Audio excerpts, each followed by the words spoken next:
திருவாரூர் அருகே ஊராட்சி ஒன்றிய அலுவலகத்தில் பணி மேற்பார்வையாளராக இருந்தவர் தீக்குளித்து தற்கொலை செய்து கொண்டுள்ளார்.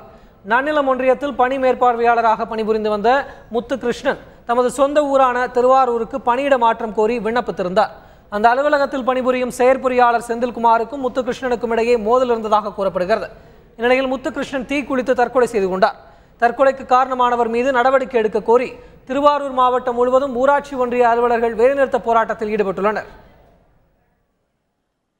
கோவையில் மேலதிகாரியின் துன்புறுத்தலால் தற்கொலை செய்து கொள்வதாக கடிதம் எழுதி வைத்துவிட்டு தூக்க மாத்திரை சாப்பிட்ட ரேஷன் கடை ஊழியர் ஒருவருக்கு மருத்துவமனையில் தீவிர சிகிச்சை அளிக்கப்பட்டு வருகிறது.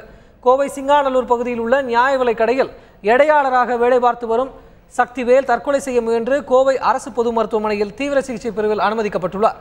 சிங்காநல்லூர் கூட்டுறவு பண்டகசாலை தலைவரும் அதிமுக வார்டு உறுப்பினருமான சிங்கை பாலனின் துன்புறுத்தல் தான் தனது தற்கொலைக்கு காரணம் என சக்திவேல் கடிதம் எழுதி வைத்துள்ளார். சக்திவேலின் மூத்த சகோதரி வசந்தாவும் ரேஷன் ஊழியராக வேலை பார்த்து வரும் நிலையில் அவரிடம் சிங்கை பாலன் கடன் வாங்கியிருந்ததாக கூறப்படுகிறது. அதை திருப்பி கேட்டதற்கு சிங்கை பாலன் மிரட்டியதாகவும் சக்திவேலை பணியிட மாற்றம் செய்ததாகவும் வசந்தா தெரிவித்தார். தம்பியை டிரான்ஸ்ஃபர் போட்டிருக்காரு. அப்போ தம்பி என்னால் அவ்வளோ லாங்கில் போக முடியாது, ஹார்ட்டில் ப்ராப்ளம் இருக்கு. நான் 18 வருஷமா எந்த ஒரு கெட்ட பேரும் இல்லாமல் மக்கள் மத்தியில் நல்ல பேர் வாங்கியிருக்கிறேன்னு சொல்லியிருக்காரு. அதெல்லாம் முடியாதுடா, நீ ஃபர்ஸ்ட்ல போ, இல்லை என்னால் போக முடியாது, அப்போ நீ செத்தா சாகு, நீ அடுத்தது உங்கள் அக்கான்னு சொல்லியிருக்காரு.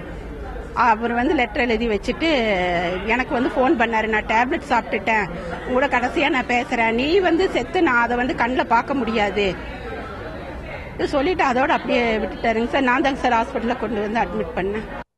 நெல்லையில் வேளாண் அதிகாரி முத்துக்குமாரசாமி தற்கொலை செய்து கொண்டது பரபரப்பை ஏற்படுத்தியது.